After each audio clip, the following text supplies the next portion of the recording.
Bonjour à toutes et tous, vous écoutez First Print, votre podcast comics préféré pour une nouvelle émission du format Super Friends. C'est dans ce podcast qu'on va à la rencontre des personnes qui font vivre la pop culture et la culture comics par leur travail.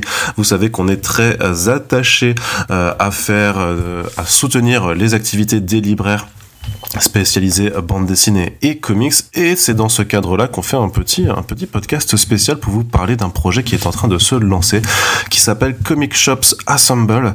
C'est un rassemblement littéralement de comic shops en France, qui sont un petit peu d'ailleurs situés aux quatre coins de la France, et donc c'est une initiative qui a pour but d'avoir un peu d'émulation autour des comics dans notre beau pays, avec pas mal de projets qui sont prévus, mais je vais pas en parler à la place des personnes concernées. Et c'est pour ça que dans ce cadre-là, je suis très content d'avoir plusieurs de ces libraires avec nous. Alors il y a Simon de Excalibur Comics. Salut Simon. Salut Arnaud, merci de nous avoir invités. Et il y a également Guillaume des Fictionautes à Nice. Hello, bonjour, merci de nous accueillir. Je suis très content de vous accueillir. Alors il doit aussi y avoir Jeff de À plein rêve à Nantes qui devra nous rejoindre en cours de route. Les aléas du direct font qu'il n'est pas là présentement, mais Jeff, n'hésite pas à te manifester dès que tu arrives. En attendant les gars, déjà je suis très content de vous recevoir. Et big up pour ce lancement, c'est assez impressionnant, enfin c'est cool en tout cas de voir ça, puisque en plus de donc Excalibur qui est une librairie en ligne et des fictionnettes qui sont à Nice, donc il y a Jeff, donc il y a À plein rêve qui est à Nantes, mais on a aussi Astro City à Lille, Central Comics à Paris, Comics Zone à Lyon, Evil One Comics à Clermont-Ferrand et Snorgle à Marseille, donc un total de 8 librairies spécialisées comics. Est-ce que l'un de vous peut m'expliquer un petit peu juste les bases du projet, comment ça s'est monté, et surtout quelle était on va dire l'étincelle, l'idée initiale à la base de ce projet? Alors les prémices, on va dire que c'est un peu on discutait déjà en fait de projets et de partenariats entre nous. Il y a notamment, si vous vous rappelez, des variantes qui ont été faites chez Excalibur sur Kingspawn tome 3, qui a été faite avec Astro City. Donc voilà, il a commencé à y avoir des regroupements. De toute façon, il faut savoir aussi qu'on n'est pas des librairies isolées, c'est-à-dire qu'on discute entre nous. On a déjà des contacts avec Comic Zone, nous, à Excalibur, puisque comme on est basé en Savoie, à Chambéry, c'est pas très loin de Lyon, c'est à moins de 200 bornes.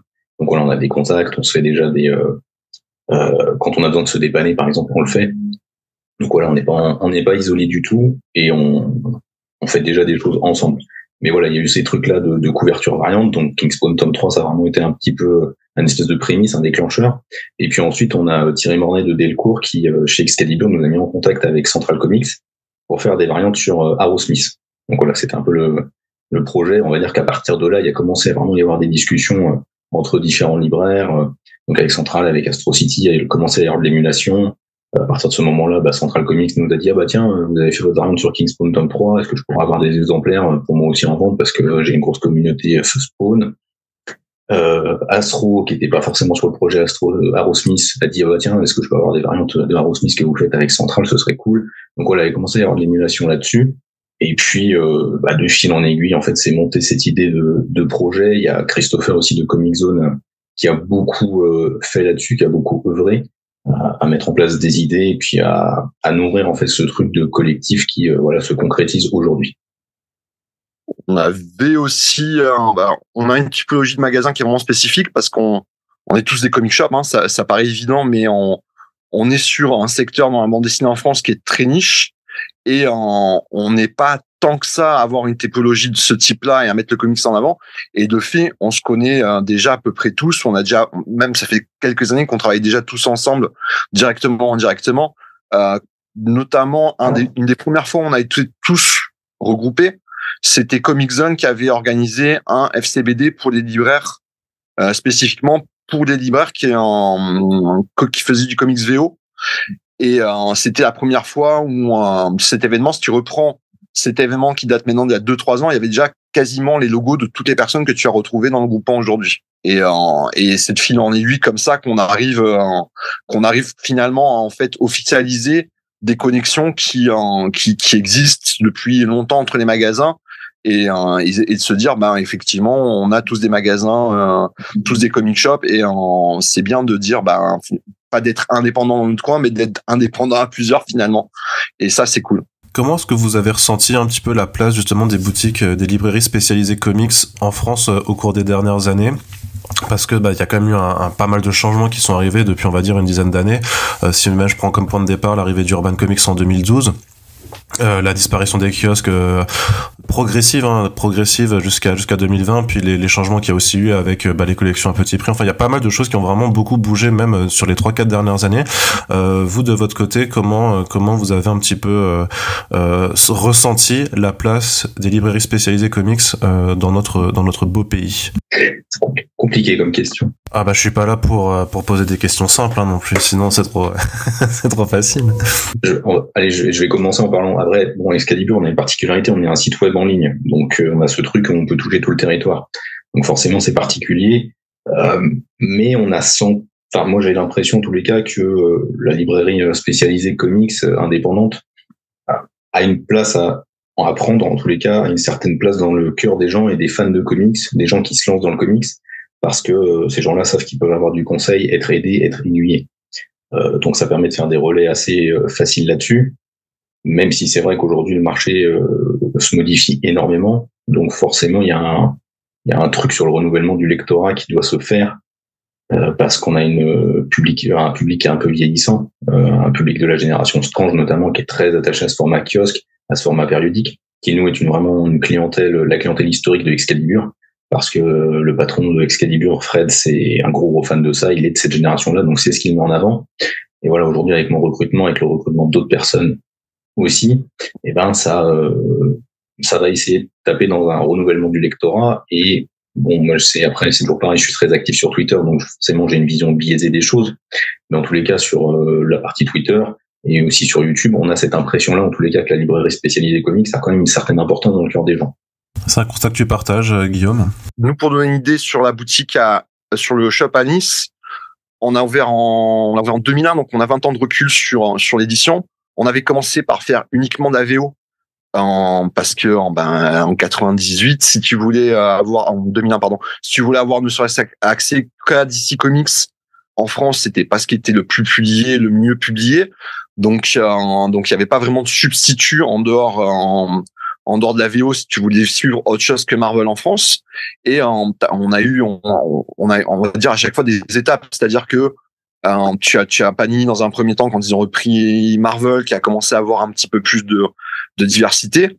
C'est sûr que Urban, ils ont marqué un temps important quand ils sont arrivés avec des dos unis, le tout cartonné de bonne qualité. Ça a donné envie à un lectorat de se dire tiens, je peux prendre du début un truc assez gros dans la BD américaine sur des collections qui sont qualitatives.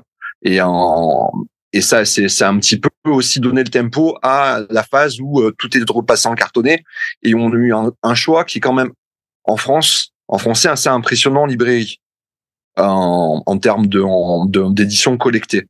Par contre, c'est vrai que la disparition du kiosque en France, ça pose un petit problème pour moi en tant que libraire, parce que c'était un petit peu le produit d'appel, le kiosque. Tu venais chercher ton kiosque à 5 €, et derrière, selon les nouveautés qui étaient sorties en librairie, tu partais avec un album, 2 albums.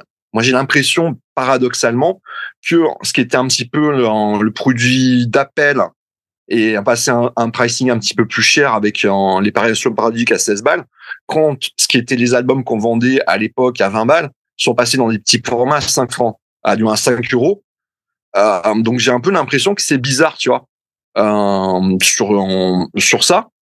Mais c'est aussi ça permet aussi de toucher d'autres publics, et ça permet de rendre accessible des offres à d'autres typologies de clients, ce qui est pas plus mal. Maintenant, nous, de notre point de vue sur le comics en France, ce qu'on a en tout cas du point de vue de la boutique, c'est une clientèle qui est peut-être plus niche et moins nombreuse que dans d'autres secteurs, mais qui est super fidèle et qui est super impliquée dans le comics à tout niveau, à tous les niveaux. On a énormément de nos clients qui ont qui sont présents sur Instagram, qui partagent du contenu comics, qui partagent leurs passions, leurs achats, Et ça, c'est vachement cool aussi dans ce secteur-là, je trouve. Alors justement, parce que dans le communiqué que vous avez fait pour la création de Comic Shop Assemble, vous parlez de couverture variante et d'autres projets à mener. Ma question c'était, est-ce que vraiment l'idée c'est alors d'aller consolider en fait justement cette niche qui est présente, ou est-ce que vous voulez aussi essayer de faire découvrir les comics à un lectorat qui serait pas encore là? C'est vraiment à quel lectorat se destinent un peu vos opérations? C'est ce que tu as dit, de toute façon, c'est qu'on va essayer de consolider la niche justement, et aussi c'est une manière de fidéliser encore plus la clientèle qui est déjà chez nous, que ce soit dans les librairies physiques ou sur les sites de vente en ligne. Voilà, c'est vraiment leur montrer, nous êtes fidèles, on vous remercie en vous proposant des variantes, du contenu exclusif en fait. Donc ça déjà c'est la première chose. Il y a aussi derrière une volonté, pour l'instant c'est que en état embryonnaire, en état de réflexion dans le collectif, il y a aussi une volonté d'intervenir auprès d'un public néophyte, d'intervenir, nous chez Excalibur on fait des interventions dans des établissements scolaires par exemple, pour présenter le comics et présenter la richesse en fait du médium. Donc voilà, il y a vraiment ce truc-là, cette envie d'aller chercher et d'aller montrer à un public complètement néophyte, complètement pas du tout habitué en fait aux comics et qui n'a qu'une vision très vu des films en fait de super-héros. Donc leur prouver que le comics est beaucoup plus diversifié que ça, que le super-héros, mais aussi que le super-héros est très riche en fait en thématiques, contrairement à ce que les films pourraient laisser penser de prime abord. Donc voilà, il y a cette volonté-là. Alors voilà, je le répète, pour l'instant c'est qu'une réflexion embryonnaire, mais il y a cette envie d'aller aussi capter un nouveau public, de donner envie en fait à un public qui est déjà très motivé par du manga par exemple. Je pense donc forcément à des lycéens ou des collégiens, mais leur prouver que le comics a aussi quelque chose à leur apporter, une richesse qui peut leur être bénéfique en termes d'expérience de lecture. Ouais, moi je te rejoins tout à fait sur ce point-là. Moi je pense ce qu'on vise entre guillemets, ce qu'on vise c'est parce que alors je pense qu'on peut être d'accord que quand quelqu'un qui veut rentrer dans le comics, il faut qu'il soit accompagné. C'est malheureusement, et c'est ce qui fait sa richesse, une forme dans la bande dessinée qui est particulière. Généralement, on te demande c'est quoi le début, c'est quoi la fin. Le principe du comics, c'est qu'il n'y a plus vraiment de début et qu'il n'y aura pas de fin finalement. Donc il faut, t'as quand même des concepts qui méritent d'être expliqués et qui nécessitent un accompagnement un petit peu plus poussé que pour d'autres types de bande dessinée. Et je pense que notre typologie de magasin justement est faite pour accueillir ce nouveau public. Et le fait de proposer des exclusivités, c'est un petit peu essayer de récupérer le public de magasins plus généralistes, allez, on va dire comme des grandes enseignes, comme la Fnac, comme Cultura, où je pense que tu peux avoir de la chance de tomber dans une Fnac sur un gars qui connaît très bien le comics, mais malheureusement, tu vas souvent tomber sur des gens qui vont t'orienter vers des produits plus simples d'accès pour commencer. Et nous, ce qu'on aimerait bien, c'est que, en fait, c'est accompagner ces nouveaux lecteurs dans la découverte de cet univers qui est riche et passionnant et qui n'est pas forcément toujours mis, à mon goût, de magasins spécialisés, correctement en valeur sur le départ. Je sais qu'on a énormément de nouveaux clients quand ils arrivent chez nous qui commencent à nous demander un petit peu par où commencer, comment faire. Quand on leur explique, ils disent ah oui, mais voilà, quand on me l'explique comme ça, oui, c'est plus clair, ça passe mieux et ça devient des lecteurs fidèles, assidus. Ils rentrent dans la boucle et je pense que vous êtes tous bien placés pour savoir qu'une fois qu'on est rentré dans le comics, c'est très dur d'en sortir, c'est super addictif. Il y a des couches de profondeur sur les histoires, sur les personnages, sur les auteurs, sur les thèmes qui te permettent vraiment de faire vraiment un gros deep dive, quoi. Le comics, c'est vraiment pour moi un médium qui te permet d'être immersif, qui est très immersif une fois que tu es rentré dedans, et on aimerait bien accompagner justement les nouveaux lecteurs à cette découverte-là. Ouais, puis même pour rebondir sur ce que tu disais, quand tu dis que le comics, il y a pas de début, il y a pas de fin, ou justement, en fait, il y a plein de débuts et il y a plein de fins. C'est qu'en fait, il y a pas une seule façon de les lire, de les aborder. C'est ce qui fait la richesse. Et après, bon, c'est des autres discussions, mais à mon sens, où justement certains sont peut-être trop obnubilés par cette question du début, absolument, comme s'il fallait qu'il y ait vraiment qu'un seul truc à faire. Et j'aime bien une analogie qui est de celle de si t'es fan d'une équipe de foot, t'es pas obligé d'aller regarder le tout premier match qu'ils ont fait en fait pour en être fan, quoi. Tu peux juste regarder un match en cours et t'arrêter et puis reprendre quelque chose, quoi. Jeff, est-ce que tu nous entends ou pas? Désolé les gars. Oui, il y a un truc que je dis aussi assez régulièrement à mes clients, c'est qu'ils sont pas obligés. Les comics sont toujours écrits avec l'idée que les gens vont prendre le train en marche, parce que on en est à plus du numéro 1000 de Superman, de Batman, etc. Et bah si c'était compliqué de prendre le train en marche, ça fait longtemps que DC et Marvel se seraient cassé la gueule. En fait, c'est toujours écrit avec cette idée que il y a des gens qui vont rentrer et il y a toujours suffisamment d'éléments dans tous les comics pour que on puisse s'y adjoindre facilement. Justement, tu prends le train en cours de route dans cette émission. Donc déjà, le train en marche, ouais. Donc déjà, je suis content de t'accueillir dans le podcast. Mais c'était juste pour, je refais un tout petit peu en arrière. Est-ce que tu peux nous expliquer juste un peu toi-même comment t'es rentré un petit peu en contact avec tous les autres, comment t'as rejoint le collectif? Ça s'est beaucoup fait parce qu'on avait déjà une antériorité, en particulier sur le FCBD.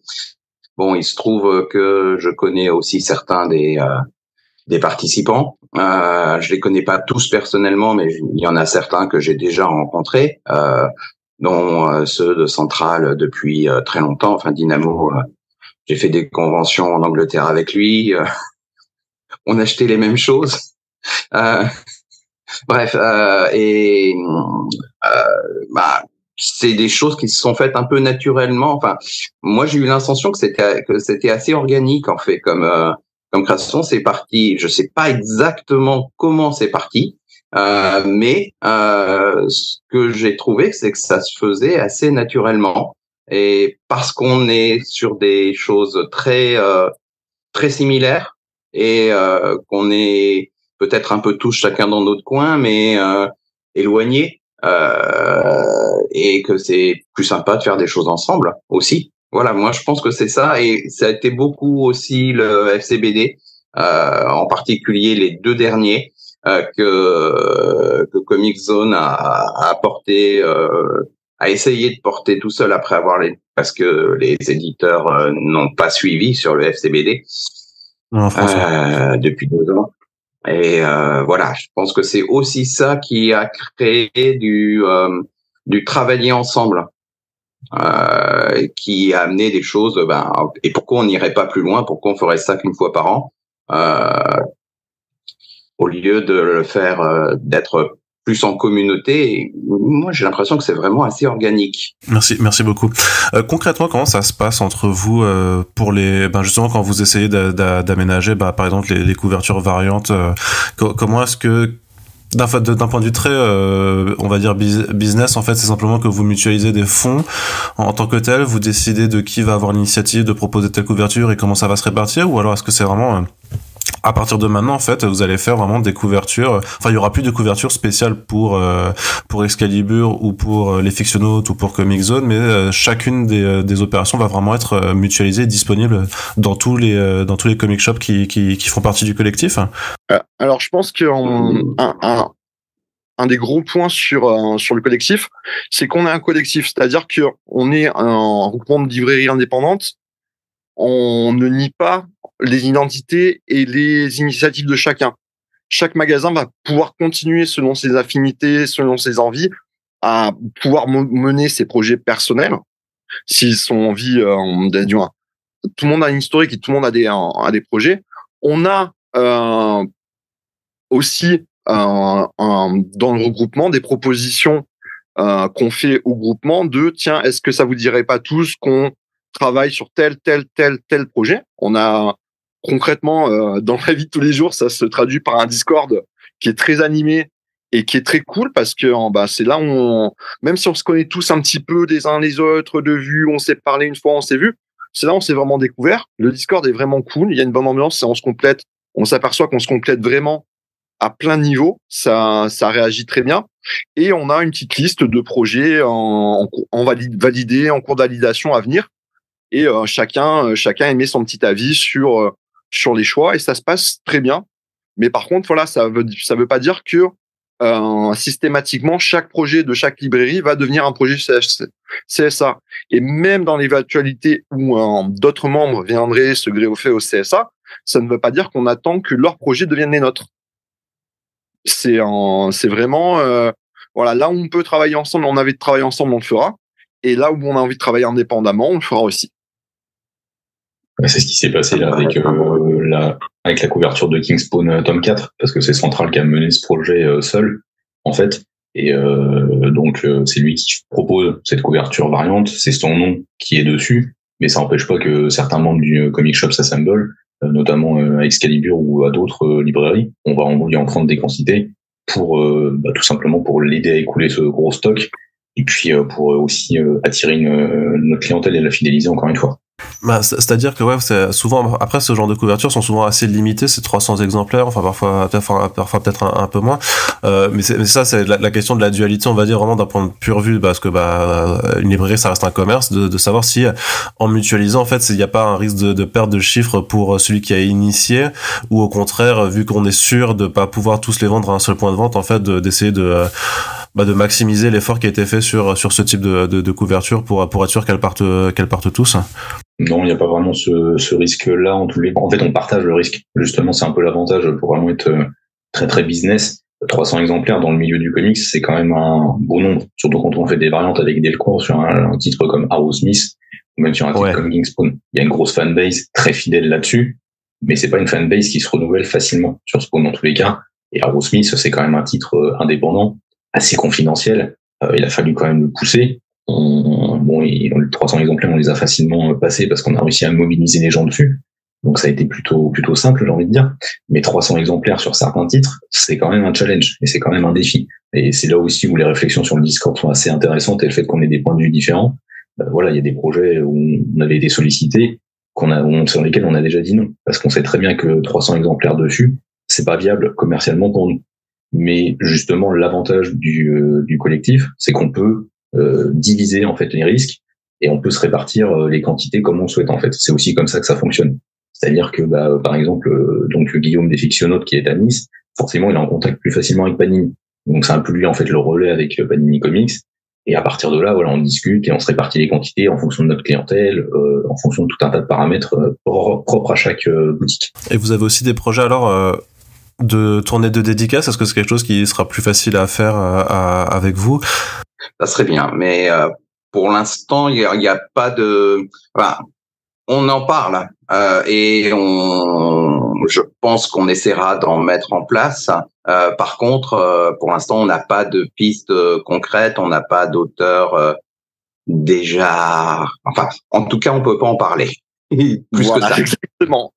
Alors, il faut savoir aussi qu'on a eu de très bonnes réactions de la part de certains professionnels du milieu de dessinateurs qui nous ont déjà eux-mêmes sollicités pour des tournées.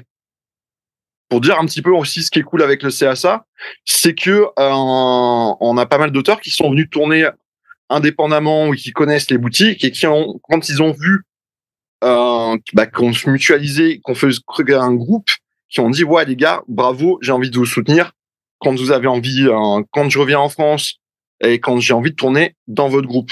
Donc ça va se faire. Mais on a aussi un petit côté qui est vachement, le CSA c'est vachement jeune, c'est vachement nouveau, et on apprend. Là on prend de l'expérience, on développe, on apprend déjà à travailler ensemble, à se coordonner. Ça se fait vachement cool, et je trouve que ça se fait de manière vachement naturelle dans notre manière de travailler. On se complémente, on rebondit, on avance, mais on défriche aussi pas mal de choses. Donc on va revenir vers vous avec des nouvelles possiblement de tournées, possiblement de nouvelles variantes et de nouveaux projets. Mais voilà, il faut se dire aussi qu'on est en phase de rodage entre guillemets, et que comme c'est nouveau un groupement de ce type dans ce secteur-là, on crée pas mal de choses qui n'existaient pas avant, et voilà. Mais par contre, on a déjà très bon retour et très bonne possibilité à ce niveau-là, ce qui est vraiment encourageant. Puis on manque peut-être aussi de retour d'expérience pour l'instant, puisque c'est le début. Voilà, donc pour l'instant, on découvre aussi.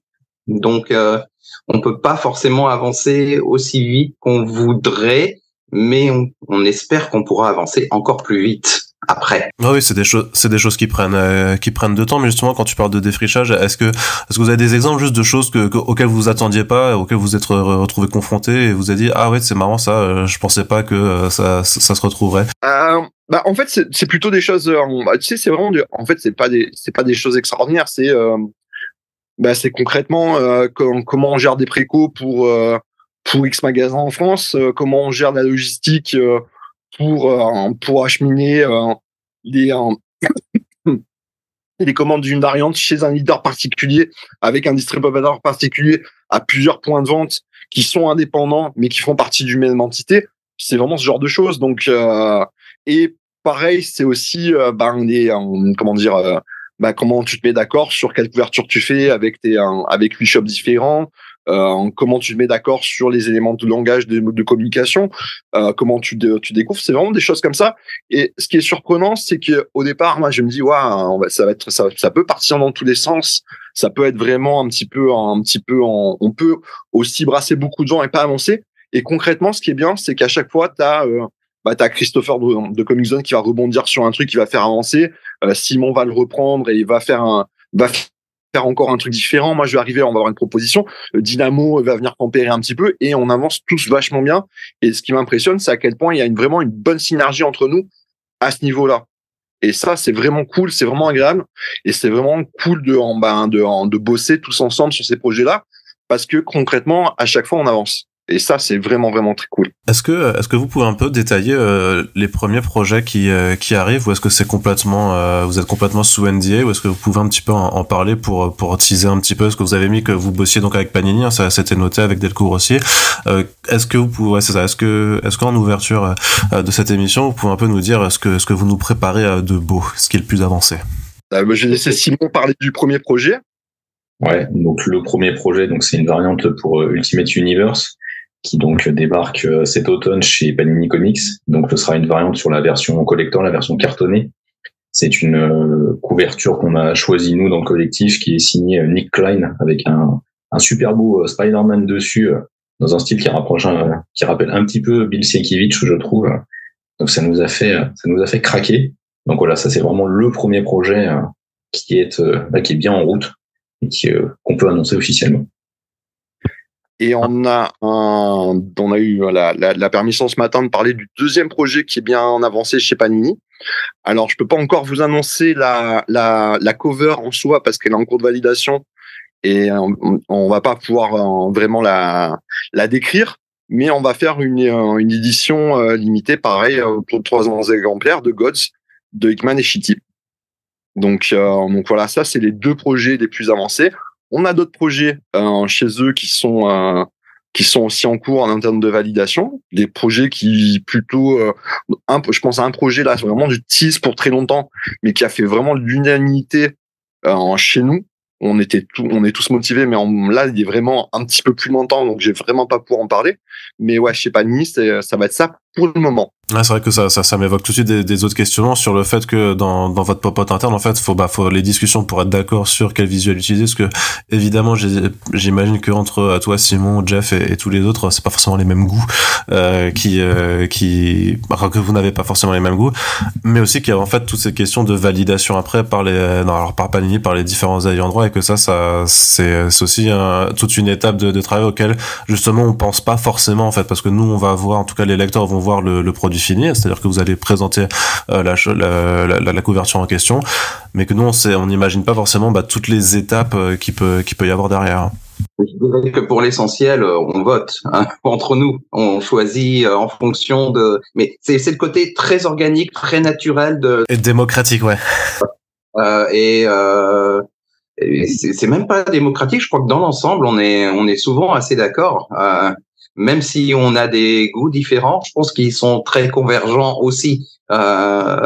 Et bon, moi, j'ai pas participé à la partie sélection de la couverture du Ultimate, mais par contre, sur celle de Gods, on a, en gros, il y en a deux qui nous intéressent et on est en train de voter. Voilà.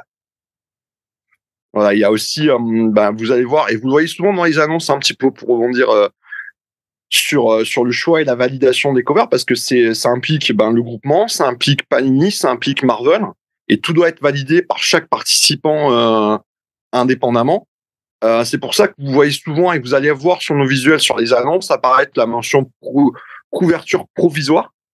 Parce que même si on a des validations, il y a toujours, comme on a plusieurs acteurs indépendants qui sont dans des secteurs indépendants, voire même dans des pays différents, une possibilité qu'à un moment, quelqu'un dise finalement le droit sur ce dessin-là en particulier n'est plus exploitable sur ce territoire en particulier et qu'on ait possiblement besoin de la changer. Ce qui est très rare, mais ce qui est vraiment, ça doit être 1%, moins d'1%, mais ce qui peut arriver. Et donc, ça explique un petit peu pourquoi à chaque fois on a toujours si vous voyez toujours sur toutes les variantes, par exemple chez Panini, la petite mention couverture provisoire parce que tant que ça n'a pas été validé 14 fois par des gens chez Marvel aux US, puis Panini en Italie, Panini France, on n'est jamais sûr. Mais ça fait partie du processus justement, et généralement pour l'instant, voilà, on est en train de découvrir ce processus et on va voir un petit peu comment ça se passe et ça se passe super bien. Faut dire que Émile notamment chez Panini a été très accueillant du projet, très motivé par le projet et nous soutient pas mal, nous propose énormément de choses justement et de possibilités de travailler chez eux et nous rend vraiment la tâche le plus facile possible. Dès qu'on a besoin d'un petit truc chez eux, il nous répond relativement rapidement. Il est vraiment disponible et c'est vraiment agréable de pouvoir avoir déjà avec un des gros éditeurs de comics en France une relation aussi simple. Et en plus, c'est quelqu'un qui connaît déjà énormément de membres du groupe. Je sais qu'il est très proche aussi d'Excalibur, parce qu'il m'en parle souvent dans des très bons termes. Et ça facilite et ça aide beaucoup justement tout ce processus. Il y a Thierry Mornay aussi qui a très très bien reçu justement ce projet de collectif. Bon, Thierry Mornay, c'est un gros soutien pour les libraires indépendants. Donc c'est quelqu'un déjà de très axé là-dessus, très mobilisé pour soutenir le comics sous toutes les formes possibles et imaginables en fait. Et donc voilà, il a vraiment eu un accueil très chaleureux vis-à-vis de ce collectif.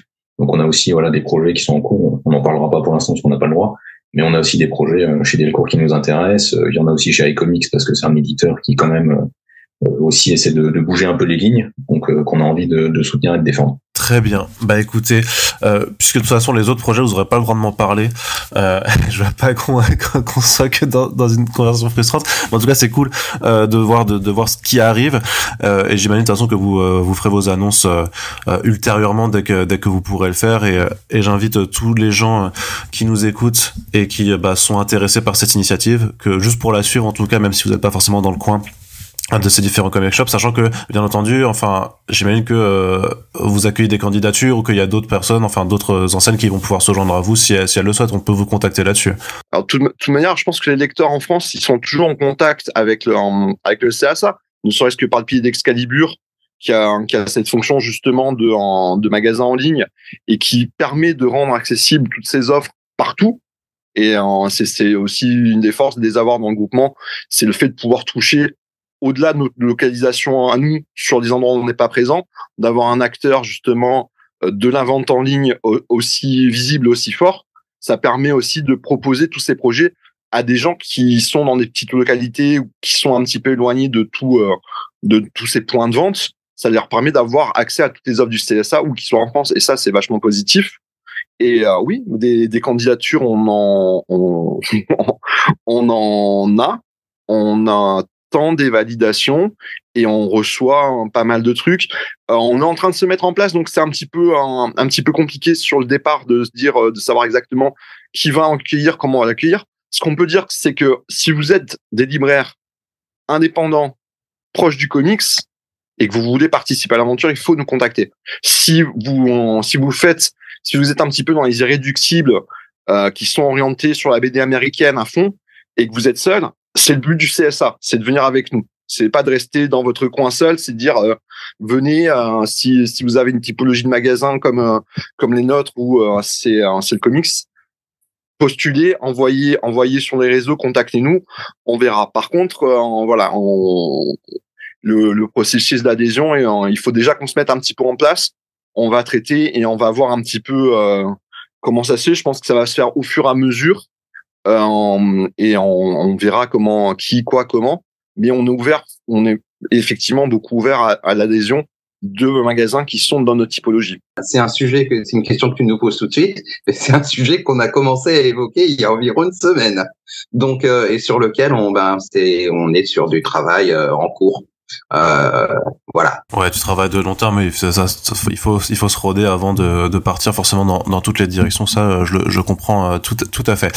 En tout cas, comme dit, déjà je vous remercie de m'avoir accordé de votre temps, surtout que pour information on enregistre ce podcast assez tôt avant que vous n'alliez justement ouvrir vos librairies respectives, donc merci d'avoir pris le temps de si bon matin pour enregistrer cette émission. Moi j'invite tout le monde à aller sur les réseaux sociaux, rechercher Comic Shop Assemble, comme ça vous pouvez suivre le collectif, vous abonner à leurs réseaux sociaux et être au courant des autres projets qui seront annoncés dans un futur proche. Et puis je vous souhaite une très bonne route pour ce projet. Hâte de voir quels seront les futurs développements. Et à toutes celles et ceux qui écoutent le podcast, je vous rappelle que si vous appréciez cette émission, n'hésitez pas à le faire savoir également pour faire découvrir le podcast, mais aussi toutes les personnes qui viennent pour parler de leur travail. Merci à toutes et tous de nous avoir écoutés. Guillaume, Simon, Jeff, à très bientôt. Salut. Ciao, ciao. Merci. Ciao. Allez.